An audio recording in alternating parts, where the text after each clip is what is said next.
Roman 3. Mortifications of an Author by Charles Lamb. If you have a son or daughter inclinable to the folly of authorship, pray warn them by my example of the mortifications, which are the constant attendants upon it. I do not advert to the trite instances of unfair and malignant reviewing, though that is not nothing, but to the mortifications they may expect from their friends and common acquaintance. I have been a dabbler this way, and cannot resist flinging out my thoughts occasionally in periodical publications.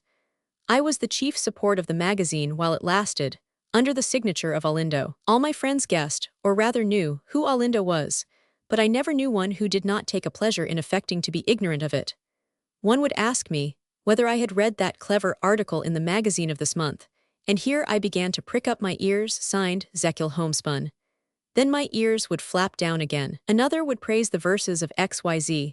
A third stood up for the Gypsy Stranger, a long rambling tale in prose with all the lengthiness and none of the fine-heartedness and gush of soul of A.N.C.M. to recommend it. But never in a single instance was Olindo ever hinted at. I have sifted, I have pumped them, as the vulgar phrase is, till my heart ached, to extort a pittance of acknowledgment. I have descended to arts below any animal but an author, who is veritably the meanest of heaven's creatures, and my vanity has returned upon myself ungratified to choke me. When I PG 323 could bear their silence no longer and have ventured to ask them how they liked such a paper. A cold, "Oh, was that yours?"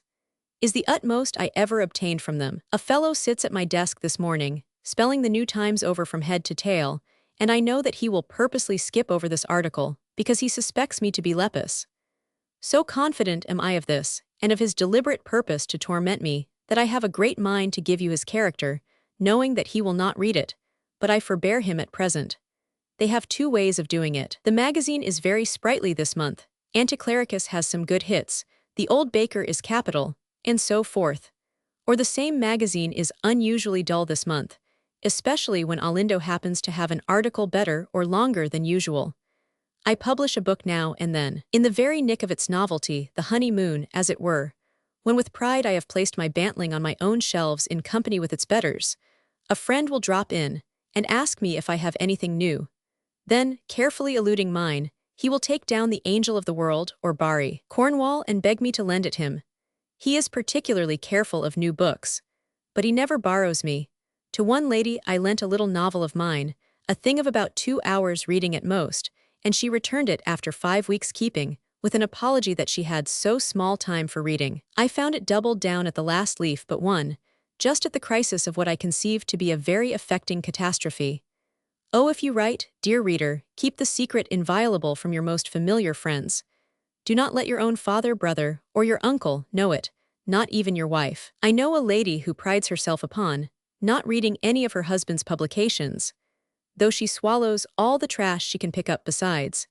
And yet her husband in the world's eye is a very respectable author, and has written some novels in particular that are in high estimation. Write, and all your friends will hate you, all will suspect you. Are you happy in drawing a character? Show it not for yours. Not one of your acquaintance but will surmise that you meant him or her, no matter how discordant from their own. Let it be diametrically different, their fancy will extract from it some lines of a likeness. I lost a friend, a most valuable one, by showing him a whimsical draught of a miser.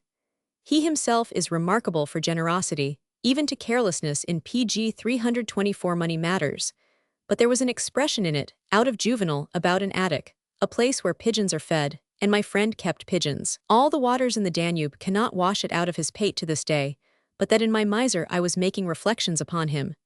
To conclude, no creature is so craving after applause, and so starved and famished for it, as an author, none so pitiful and so little pitied. He sets himself up prima facie as something different from his brethren, and they never forgive him. Tease the fable of the little birds hooting at the bird of Pallas. Lepus.